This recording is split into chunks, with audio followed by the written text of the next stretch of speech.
오늘 우리 함께 나누는 이 욥기서는요, 크게 이제 두 가지로 나뉘어집니다. 이건 우리가 확인할 수 없는 부분이 있어요. 그것은 뭐냐면 하나님께서 하나님의 아들들, 그러니까 하나님의 천사들을 의미하는 거겠죠. 그런데 거기에 사탄도 함께 참여한다는 겁니다. 그러니까 이게 가능할까요? 근데 가능하다 불가능하다 그게 중요한 게 아니고 그런 자리가 있는데 그런 자리에서 하나님이 욥을 칭찬하시는 겁니다. 그리고 사탄에게 욥을 자랑하시는 겁니다. 그러니까 사탄이 욥이 하나님의 자랑거리가 되는 것을 가만히 참지 못하고 하나님 욥이 괜히 그런 거 아니에요. 욥이 하나님을 원망할 수도 있어요. 하나님을 배신할 수도 있어요. 이런 이야기가 이어집니다. 근데 이게 이제 앞부분이고요. 중간부터 이제 욥기가 끝나는 때까지는 계속되는 이제 욥과 다른 사람들 주변에 있는 친구들의 그런 끊임없는 논란이 이어지고 있습니다. 근데 그 논란의 주제가 뭐냐면 그런 거죠.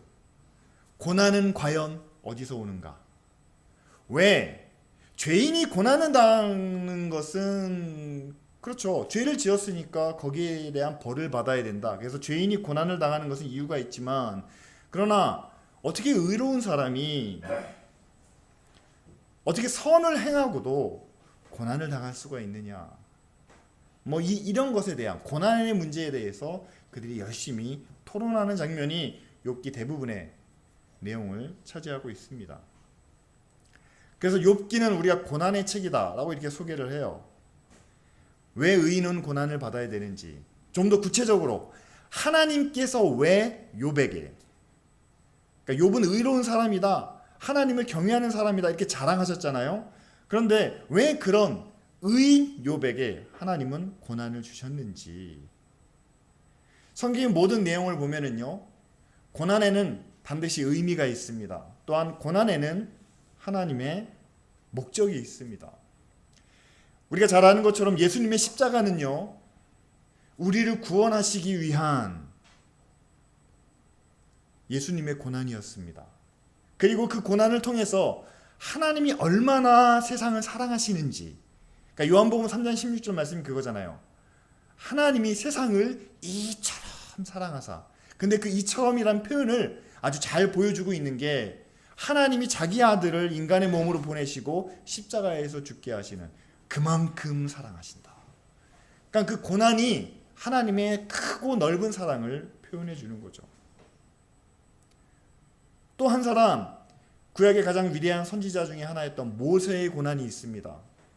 그가 애굽 왕실에서 40년 동안 생활하다가 갑자기 그 왕실을 떠나서 궁궐을 떠나서 미디안 광야에서 40년을 목동으로 지내게 됩니다. 여러분 말이 그렇죠. 최상의 환경에서 40년 동안 살다가 아무것도 없는 환경에서 40년 동안 사는 것은 정말 고난이에요. 근데 미디안 40년이 모세에게는 어떤 의미가 있었습니까? 만약에 하나님께서 왕실에서 40년 동안 교육받고 훈련받고 모든 것을 갖췄던 모세를 통해서 아브라함의 자손들, 이스라엘 백성들을 애굽에서 인도해냈다면 어떻게 됐을까요? 아마 모세는 치밀한 계획과 전략을 준비해서 이스라엘 백성들을 어떻게 애굽에서 인도해내고 가나안까지 가는 길에 골목마다 그들이 텐트를 치는 곳마다 어디가 가장 좋은지, 노인부터 어린아이까지 있는 이 백성들을 어떻게 인솔해야 될지 아마 치밀한 계획과 준비를 가지고 아마 출애굽을 실천했을 겁니다. 근데 사람의 능력이 또한 사람의 지혜와 힘이 커지면 커질수록 나쁜 건 아닌데 하나님이 원래 의도하셨던, 그러니까 하나님이 자기 백성을 오직 하나님의 능력으로 오직 하나님의 뜻대로 계획하시고 준비하시고 인도하신다라는 그 하나님의 뜻이 모세의 탁월한 능력 때문에 가려질 수가 있다라는 거예요. 그리고 모세 자신도 내가 이 정도니까, 내가 이런 사람이니까 할 수 있다라는 은근히 속에서 생겨날 수 있는 자기 자신을 의지하는 모습이라든가 아니면 자기 자신을 드러내고자 하는 그런 교만한 모습이라든가 이런 것들이 있을 수 있다는 거죠. 그래서 40년 동안의 광야 생활, 40년 동안의 그 외롭고 쓸쓸한 고난을 통해서 하나님이 준비하셨던 것은 뭐냐면 그 모든 능력을 가지고도 하나님의 일을 할 수 있지만 그것보다는 자신의 능력보다 하나님을 온전히 의지해야만 하는, 그리고 하나님의 말씀 앞에서 철저하게 겸손해야 되는 그런 목적을 가지고 모세를 하나님께서 그 고난의 기간을 견디게 하셨다는 사실이죠. 그러면 오늘 우리는요, 이제 욥기를 한번 살펴보려고 합니다. 욥이 고난을 받았습니다. 근데 욥이 당하는 고난은 하나님이 허락하신 고난입니다. 왜 하나님께서 인정하고 자랑할 만한 믿음을 가진 욥에게 그런 고난을 허락하셨을까요? 저는 오늘 두 가지로 보려고 합니다. 첫째, 욥이 고난받은 이유는요, 하나님이 사랑하시고 하나님이 자랑하는 한 사람, 그 사람을 사탄이 그냥 내버려 두지 않는다는 사실입니다. 여러분 오늘 말씀을 보세요. 하나님께서 사탄에게 먼저 묻습니다. 네가 욥을 봤니? 자, 욥을 보면 그가 얼마나 거룩하고 얼마나 정결하고 정직하고 하나님을 경외하면서 악에 떠났는지, 야, 네가 그 사람을 봤니? 하나님이 먼저 자랑하신다는 거예요. 그럴만 했습니다. 저는 욥이 얼마나 철저하게 완벽하게 살았는지는 잘 모르겠어요. 왜냐하면 성경에서 그것을 자세히 설명하진 않습니다. 그러나 한 가지, 자식들이 함께 모여서 잔치를 벌이고 난 후면 욥이 하나님께 와서 제사를 드렸습니다. 뭐 감사의 제가 아니고 또 많은 사람들에게 뭔가를 베풀고자 하는 그런 제사도 아니고 욥이 두렵고 떨리는 마음으로 하나님 앞에 제사를 드립니다. 무엇 때문이냐면요, 자녀들이 함께 모여서 잔치를 벌였는데 혹시라도 그 잔치 가운데 그들이 실수는 하지 않았는지, 잘못을 저지르진 않았는지, 아버지로서 자녀들의 일거수일투족을 다 확인할 수는 없잖아요. 그리고 이래나 저래나 잔소리하기도 어렵지 않습니까?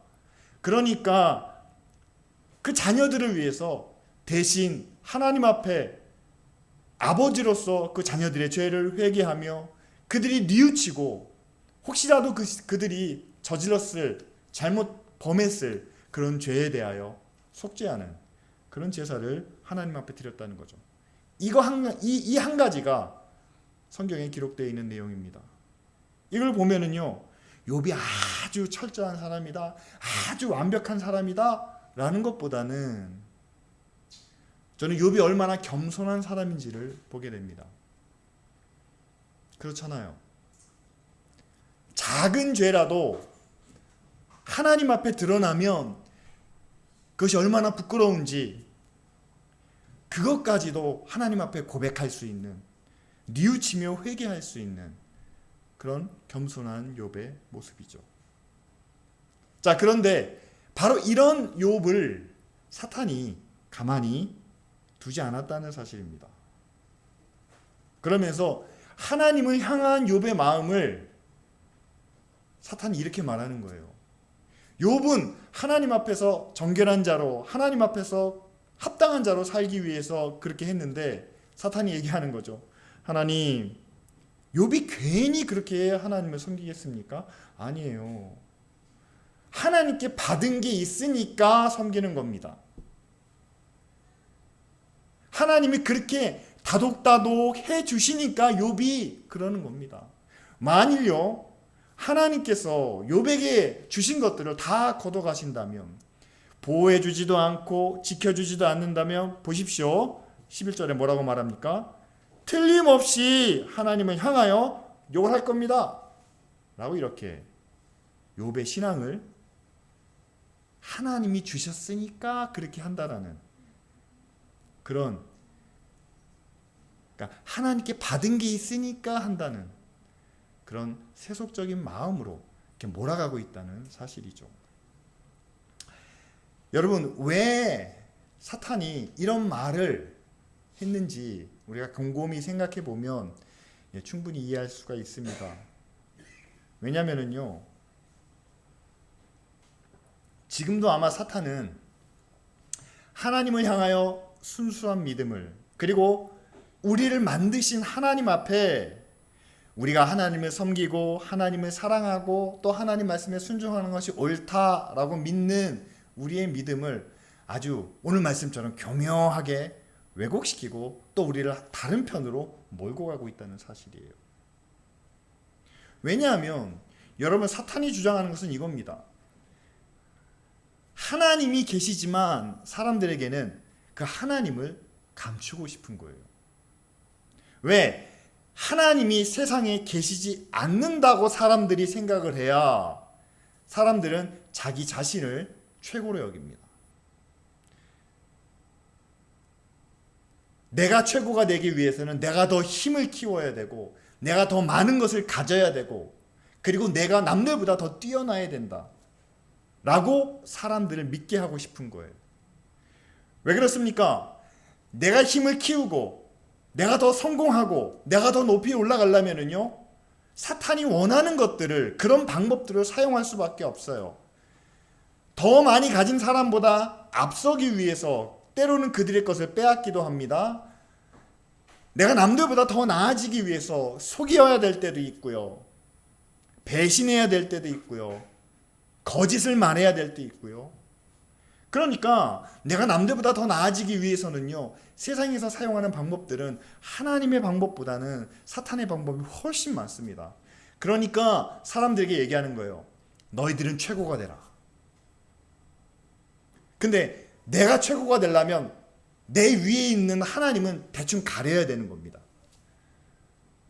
하나님을 가리고 네가 최고가 되라. 너의 만족을 위해서 살아라. 자, 그런 메시지를 세상을 향해서, 사람들을 향해서 막 전하고 있는데 욥은 그렇지 않은 겁니다. 욥은 작은 잘못이라도 자기 자식들이 범하면 그것 때문에 제사를 드리는 그런 사람입니다. 그렇게 하나님을 경외하고 하나님 앞에서 자신을 낮추는 사람이에요.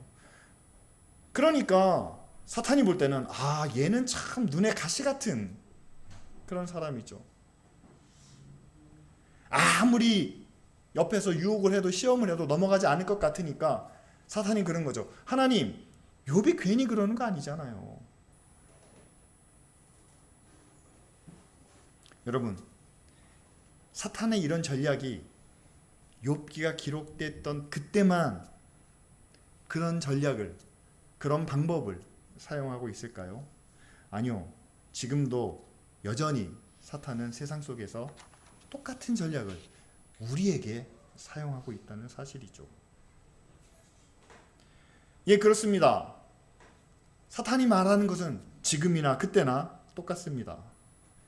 하나님이 계신데 하나님을 이렇게 대충 가리고 있어요. 숨기고 있습니다. 그러면서 어때? 한번 최고가 돼야 되지 않겠어? 어때? 지금보다 더 나아져야지. 더 잘 돼야지.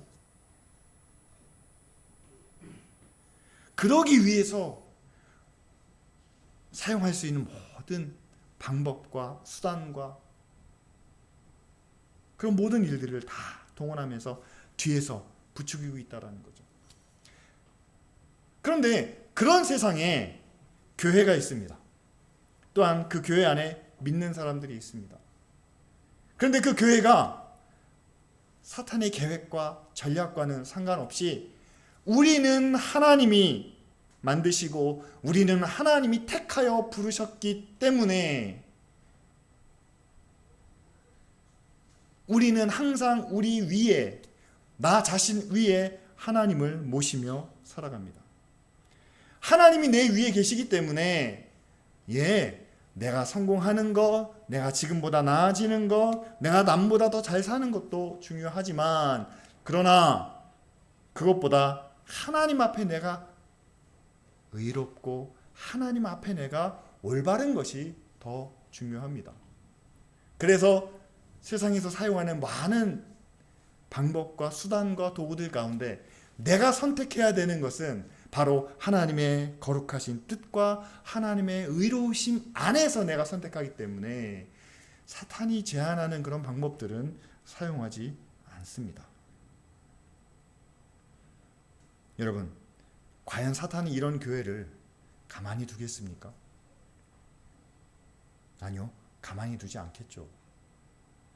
어떤 방법으로든 어떤 수단으로든 그렇게 하나님의 말씀과 하나님의 뜻만, 하나님이 원하시는 것만 한다고 그것을 교묘하게 왜곡시키고 또한 교묘하게 망가뜨리려는, 여러분, 그런 방법을 사용한다는 사실이죠. 여러분, 하나님 앞에서 사탄이 이렇게 이야기했을 때 하나님께서 그것을 모르시겠습니까? 아닙니다. 그럼에도 불구하고 사탄이 그런 얘기를 합니다. 욥은요, 하나님께 받은 게 많아서 그렇습니다. 욥은요, 하나님이 지켜주시니까 섬기는 겁니다. 만약에 하나님께서 욥에게 아무것도 주시지 않는다면, 다 가져가신다면 그도 하나님을 배신하고 하나님께 등을 돌릴 겁니다.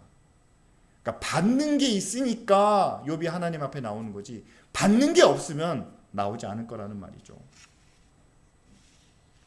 여러분, 똑같은 얘기를 지금 교회를 향해서도 합니다. 성도들이 교회를 나옵니다. 예배드리러 나옵니다. 안 믿는 사람들은 그렇게 보는 거예요. 뭐 하러 저렇게 열심히 교회를 가나? 뭐 얻을 게 있나? 뭘 나눠주나? 그러면은요, 우리는 또 거기 맞장구를 쳐주는 거예요. 우리는 은혜 받으러 교회 갑니다 라고 얘기합니다. 우리는 은혜 받으러 교회 갑니다. 예배를 잘 드리면 하나님께서 우리에게 축복을 주십니다. 근데 이 말이요, 사실은 세상의 질문에 대해서 적절한 대답은 되지 못한다는 사실이에요. 왜 그렇게 교회를 가십니까? 왜 그렇게 예배하러 가십니까? 라고 한다면요, 거기에 대한 분명한 대답은 이겁니다. 하나님이 우리의 주인이시기 때문에 예배합니다. 그리고 이미 하나님이 우리를 구원해 주셨기 때문에 우리에게 지금 살아있는 생명과 시간뿐만 아니라 우리가 영원히 살 수 있는 영생을 주셨기 때문에 하나님을 예배합니다. 이게 맞는 답이에요. 은혜 받으러 왔다, 예배 드리면 복 받으니까 예배 드린다, 이거는요, 사실은 순서상으로 따지면요, 제일 마지막 부분입니다. 하나님을 예배하는 이유는요, 하나님이 우리 주인이시니까 예배하는 거예요. 생각해 보십시오. 종이면 당연히 주인을 섬겨야 되지 않겠습니까? 주인이 며칠 몇 시까지 모여라 그러면 모이는 거죠. 그럼 내가 할 말이 있으니까 다 와라, 모여라, 그럼 모이는 거죠. 집안의 아버지가, 가장 큰 어른이 모여라 라고 모이는 겁니다.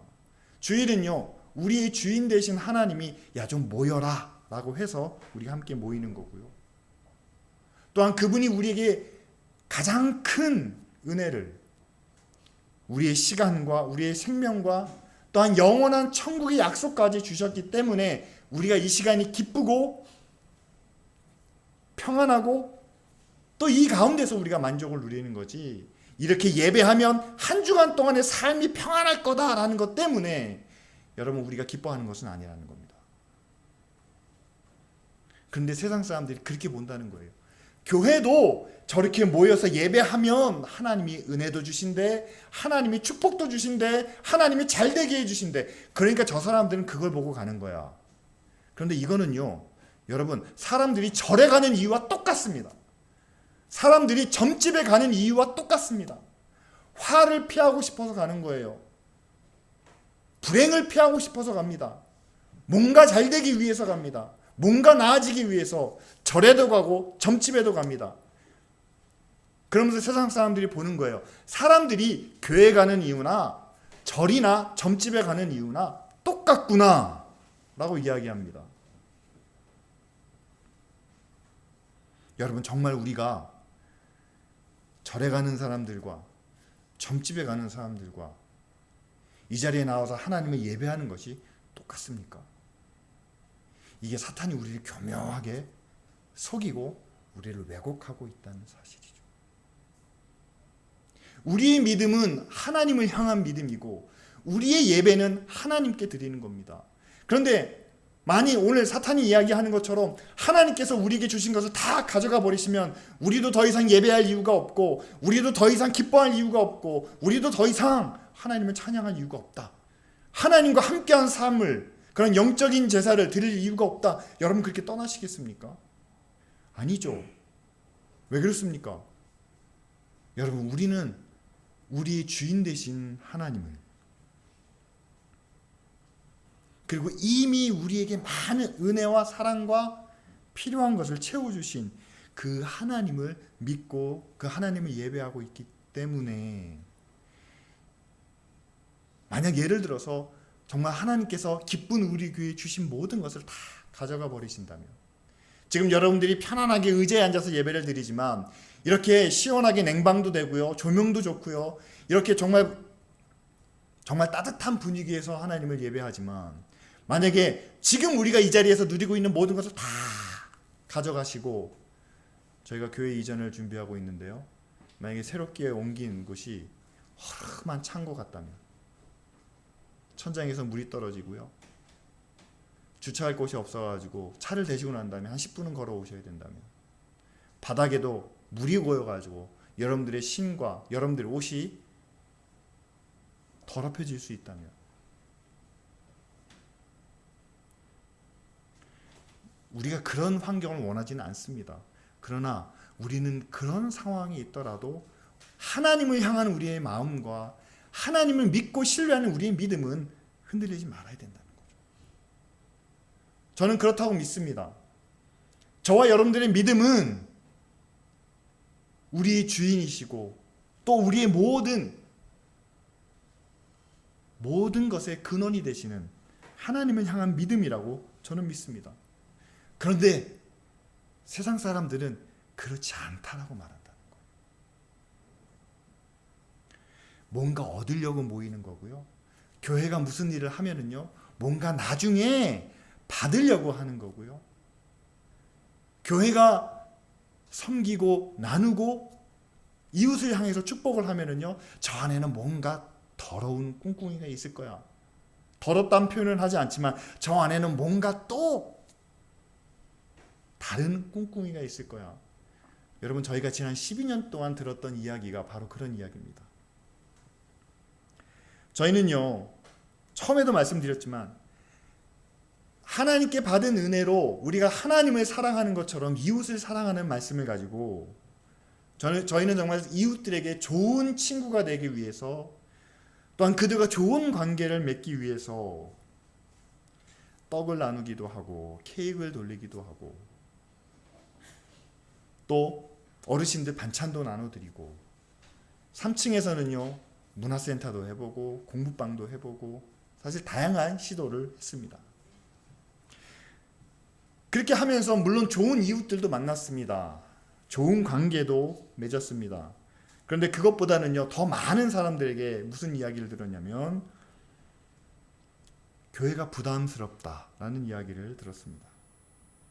그리고 교회가 이런 걸 합니다. 한번 오세요 하면은요, 교회가 하는 일은 하고 싶지 않다는, 그렇게 좀 꺼리는 모습도 봤습니다. 왜 그럴까? 왜 그러십니까? 라고 물어보니까 이거 받으면 그 교회 가야 되는 거 아닙니까?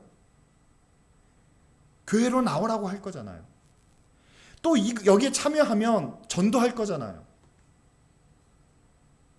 그러니까 이미 이웃들은 교회가 다가서는 것에 대해서 굉장히 부정적인 시각을 갖고 있다는 거죠. 오늘 하나님 앞에서 사탄이 이야기하고 있는 그 전략이요, 욥에게는 통하지 않았습니다. 근데 지금은 너무 잘 통하고 있다는 사실이에요. 교회가 괜히 그런 일을 하겠습니까? 교회가 괜히 하나님을 예배하겠습니까? 이웃들을 사랑하겠습니까? 괜히 나누고 괜히 수고하고 괜히 봉사하겠습니까? 그 뒤에는 뭔가가 있다는 거예요. 교회에서 나눠준 거 받으면 나중에 갚아야 됩니다. 그냥 갚는 것도 아니고 이자까지 쳐서 갚아야 됩니다. 여러분들이 계속 괴롭힐 겁니다. 교회 나오라고 귀찮게 하고, 교회 나오면 이제 뭐 이거 하라고 요구하고 저거 하라고 요구하고 이래야 된다고 이야기하고, 그 뒤에는 은혜와 축복을 주신다고 하지만 은혜와 축복 때문에 더 많은 수고와 더 많은 헌신을 요구할 겁니다. 교회는 그런 데입니다 라고 세상 사람들에게 그렇게 전하고 있다는 거죠. 그래서 우리가 아무리 아니에요, 그냥 우리는 좋은 이웃이 되기 위해서, 좋은 관계를 맺기 위해서 이렇게 나눕니다 라고 해도 사람들이 그것을 받아들이지 않는다는 거죠. 사탄의 계획이, 사탄의 전략이 정말 잘 먹혀 들어가고 있는 세상에서 지금 우리가 살고 있다는 겁니다. 여러분, 몇십 년 전만 해도요,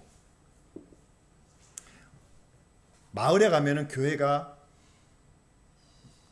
아마 중심에 서 있는 그런 곳이 많았습니다. 그러면은요, 마을 사람들이 함께 모이기 위해서는요, 넓은 공간이 없기 때문에 그 교회를 사용했습니다.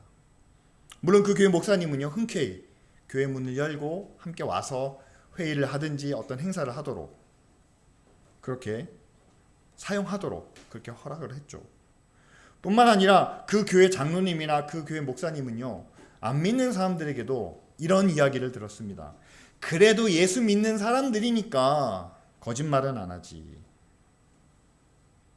그래도 저 사람들은 보니까 성실하게 일하고 남들 속이지 않고, 그러니까 무슨 문제가 있으면 우리가 좀 의논할 수 있는 그런 신뢰를 받았던 때가 불과 몇십 년 전입니다. 그런데 언제부턴가 교회가 또 교회 다니는 사람들이 좀 기피 대상이 됐다는 거예요. 친한 친구인데, 가까운 친구인데 서로 이야기하면서 한 가지 전제 조건을 답니다. 한 사람은 믿는 사람이고 한 사람은 안 믿는 사람이에요. 근데 둘이 친구가 되고 아주 가까워지는데 한 가지 전제 조건이 있답니다. 절대 전도하지 않는다. 안 믿는 친구가 얘기하는 거야. 너 나한테 절대 전도하지 마라. 그럼 나는 너하고 같이 친하게 지낼 수 있다는 거예요. 예수 믿으세요? 교회 나오세요? 이 말이 가장 싫어하는 말, 가장 듣고 싶지 않은 말이 됐다는 거죠. 여러분, 왜 그렇다고 생각하십니까? 교회가 정말 여러분들을 괴롭게 하고 여러분들이 힘들게 합니까? 한번 여쭤볼게요. 윤겸이 아빠한테 여쭤봐야 되겠네. 그러니까 우리가 정말 여러분들로부터 뭔가를 요구하고 뭔가를 빼앗아가고 여러분들을 귀찮게 하고 힘들게 하고 그럴 정도로 교회 가자는 말이 가장 싫다. 예수 믿으란 말이 가장 듣고 싶지 않다. 여러분, 사탄이 그것을 아주 교묘하게 지금 우리가 사는 이 시대에서는 아주 잘 사용해 먹고 있다는 사실입니다. 중요한 것은요, 그런데 그게 사실이 아니라는 거죠. 우리도 사탄의 그 전략이 어느 정도 이렇게 물들어가서요, 우리도 뭔가를 나눈 다음에는 교회가 이렇게 나눴는데 왜 저 사람들은 반응을 안 하지? 왜 저 사람들은 우리가 나눈 것에 갚질 않는 거지? 우리에게도 그런 마음이 든다는 겁니다. 이 정도 했으면 나와야 되는 거 아닌가? 우리가 이렇게 했는데 왜 저 사람들은 우리를 외면하는 거지? 여러분, 처음에 우리가 하는 일이 뭔지 말씀드렸잖아요. 하나님을 사랑하는 것처럼 이웃을 사랑하는 겁니다. 하나님께 받은 것을 우리가 함께 나누는 겁니다. 어떤 대가를 요구하지 않아요. 그리고 우리가 원하는 결과는 물론 세상에서 얻는 결과도 있지만 하나님께서 갚아주신다는 것이 우리의 생각이고 또 우리의 뜻입니다. 그런데 세상은 교회를 그렇게 보지 않는다는 거예요. 여러분, 그것이 지금 우리가 당하고 있는 고난입니다. 친한 친구지만 아니면 잘 아는 사람이지만 뭔가를 잘해주고 호의를 베풀었을 때 거기에 아무 전제가 없다면, 아무 얘기도 안 했다면 정말 저 사람은 좋은 사람이구나, 괜찮은 사람이구나 그랬는데 어느 순간인가 우리 한번 교회 가보지 않을래요? 그 말 한마디에 저 사람 나한테 전도하려고 저렇게 잘해줬구나 라고 한 번에 매도해버린다는 사실이죠. 사실 교회는 그렇지는 않습니다. 사람을 끌어들이기 위해서 잘해주고 선회하고 베푸는 것이 아닙니다. 누구를 예수 믿게 만들어가지고 교회 봉사하게 하고 헌신하게 하고 저 사람의 평생 교회 종이 되도록 만들기 위해서 우리는 전도하고 누군가를 예수 믿게 하는 것 아닙니다. 여러분, 교회에 대한 잘못된 인식, 교회에 대한 오해, 예수 믿는 것에 대한 부정적인 생각들, 여러분 사탄의 계획이 너무 잘 먹혀 들어가고 있는 지금 우리 상황에서 여러분 우리는 그렇지 않다는 것을 보여줘야만 되는데, 바로 욥이 고난 가운데서, 그 고통 가운데서 하나님에 대하여 그가 보여줬던 것을 우리도 함께 기억해야 된다는 사실이죠. 여러분, 우리가 오늘 읽지는 않았지만요, 사탄이 이렇게 얘기했을 때 하나님께서 사탄의 말을 듣고 그러하여금 욥에게 고난을 주도록, 재앙과 같은 그런 아픔을 주도록 하나님이 허락하셨습니다. 분명히 사탄의 불순한 의도를 하나님이 모르실 리가 없어요. 하나님이 아셨을 겁니다. 그럼에도 불구하고 하나님은 사탄에게, 그래, 그가 가지고 있는 것 다 한번 네가 제해봐라. 그래도 안 되니까 사탄이 한 번 더 얘기하죠. 건강, 몸에 질병과 아픔을 주면 저가 돌아설 겁니다. 그래, 생명은 해하지 말고 나머지 것들은 한번 다 하고 싶은 대로 해봐라. 그래서 욥이 당하는 고난은 아주 하루아침에 재산과 가족과 모든 것을 다 잃어버리게 되죠. 그 다음에는 본인의 건강, 많은 질병과 아픔을 통해서 정말 신음소리를 내지 않고는 견딜 수 없는 상황 가운데로 하나님께서 그런 고난을 당하도록, 하나님께서 욥에게 그런 고난을 당하도록 허락하셨다는 겁니다. 여러분, 우리가 시편 말씀을 보면은요, 하나님께 우리를 지켜달라는, 하나님 우리를 보호해달라는 그런 기도를 많이 보게 됩니다. 구약의 선지자들도요, 이스라엘 백성들을 바라보며 하나님이 지키시는 자, 하나님께서 보호하시는, 그렇게 하나님이 지켜주시는, 하나님이 보호하시는 것을 많이 이야기합니다. 그런데 왜 하나님은 이 의로운 욥을 그 고난으로부터, 그 아픔으로부터 왜 지켜주시지 않았을까요? 이미 사탄은 욥을 괴롭히기로 계획하고 작정했는데 말입니다. 여러분, 하나님께서 욥에게 고난을 허락하셨던 이유는 단 한 가지입니다. 뭐냐면요, 하나님께서 이미 욥을 너무 자랑하셨어요. 욥은 이런 사람이다. 욥은 이런 믿음을 가졌다. 그리고 욥의 믿음에 대해서 하나님의 확실한 신뢰가 있었습니다. 그런데 사탄이 얘기하는 거예요. 아니라는 거죠. 그럴 리가 없다는 거죠. 그런데 하나님은 욥의 마음을 알지만, 하나님은 사탄이 지금 거짓된 것을 알지만, 그러나 주변에 있는 많은 사람들, 세상 사람들은 그걸 모른다는 거죠. 욥의 믿음이 어떤 믿음인지, 그리고 사탄의 이 정말 거짓말이, 사탄의 계략이 얼마나 잘못된 것인지 모르기 때문에 하나님은 욥의 믿음을 통해서 하나님을 향한 욥의 마음이 어떠한지를 증명해 보이시려고 어쩔 수 없이 고난을 허락하셨다는 겁니다. 자, 사탄이 얘기하잖아요. 가진 것 다 가져가시면 욥도 하나님을 떠날 겁니다. 그래서 가진 것을 다 드러내셨어요. 아무것도 없으니까 고난이죠. 그런데 욥의 마음은 달라지지 않았습니다.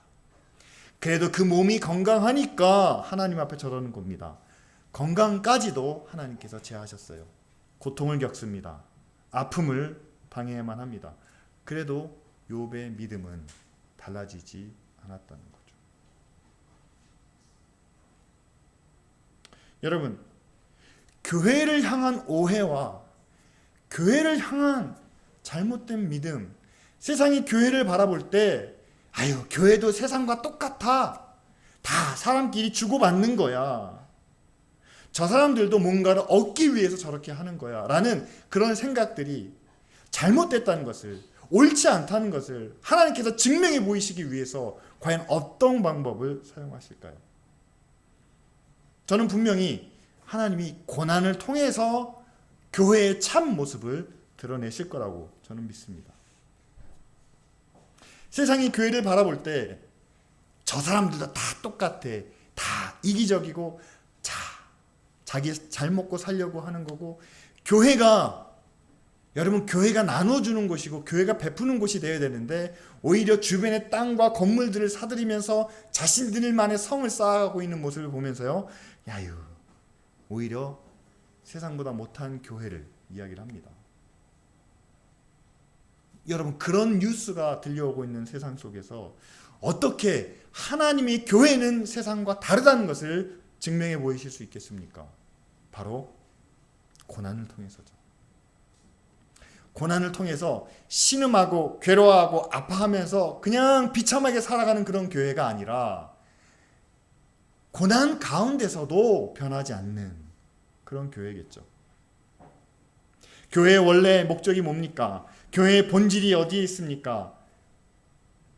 하나님을 나의 주인으로 섬기는, 그리고 하나님의 선하시고 의로우신 뜻을 지켜나가는,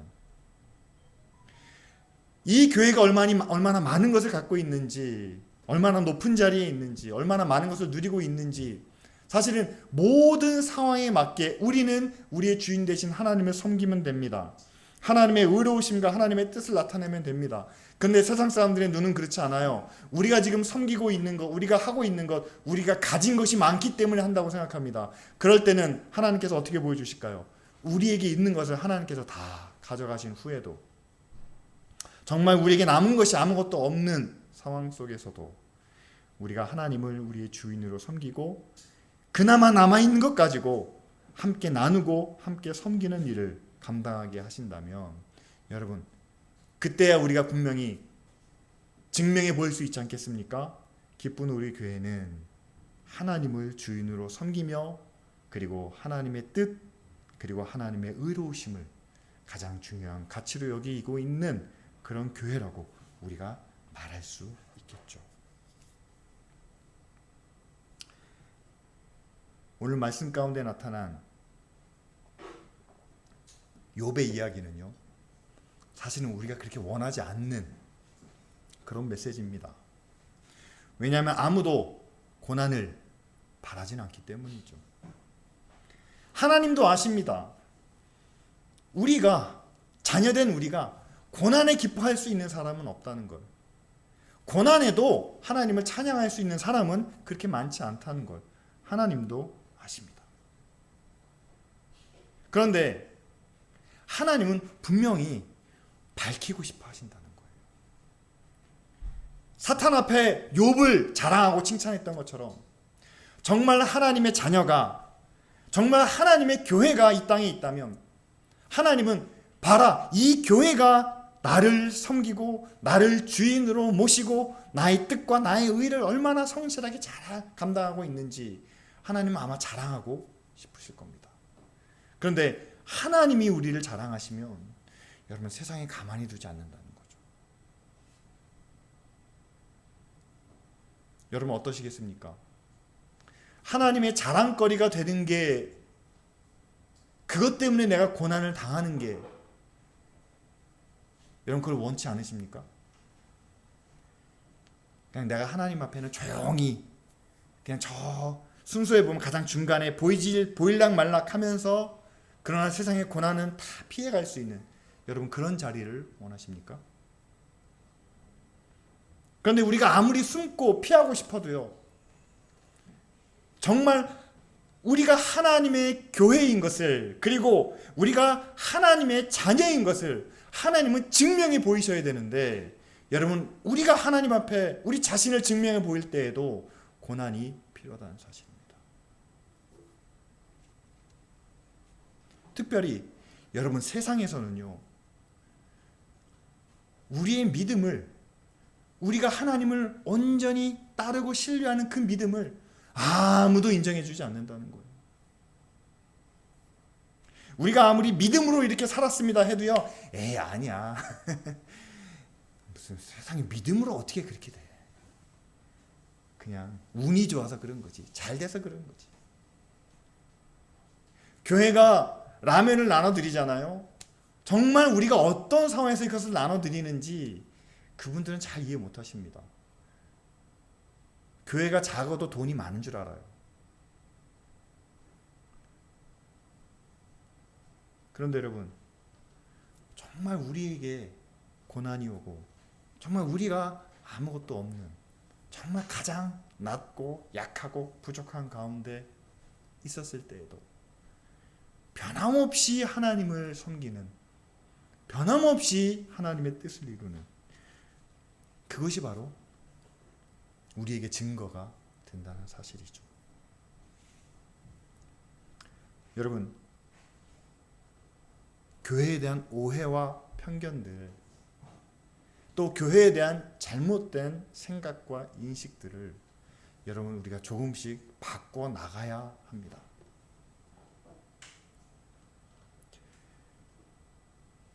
교회는 뭔가를 얻고 받고 누리기 위해서 모이는 것이 아니라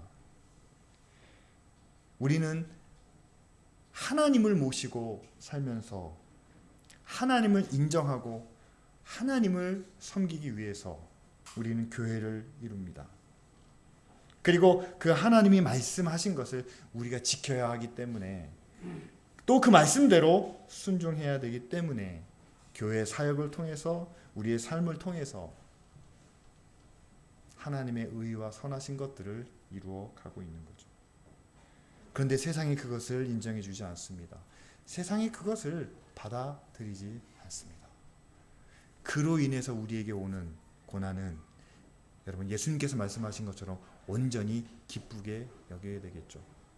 왜냐하면 그 고난을 통해서 하나님이 드러나실 수 있기 때문입니다. 그 시험을 통해서, 그 변화되지 않는 우리의 모습을 통해서 하나님의 살아계심과 하나님의 영광이 드러나기 때문이죠. 이 시간 우리 함께 기도하겠습니다. 여러분, 저도 고난을 원하지 않습니다. 기쁜 우리 교회가 고난 당하는 것도 저도 원하지 않습니다. 성도 한 사람 한 사람, 한 가정 한 가정이 고난 당하시는 모습도 원하지 않습니다.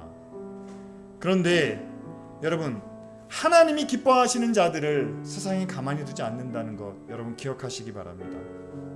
그리고 하나님께서 우리의 믿음을 보시고 정말 우리의 믿음이 세상 가운데 증거가 되어야 되는데, 하나님의 살아계신 것을 우리가 증명해 보여야 되는데, 그 증명을 위해서는 여러분 고난이 피할 수 없는 것이라면 여러분 우리가 고난 중에도 기뻐할 수 있는, 그 고난을 통해서 나는 감춰지고 하나님의 사랑과 하나님의 은혜만이 드러날 수 있는 그런 믿음의 삶을 살아가도록 이 시간 다 같이 함께 통성으로 기도하겠습니다.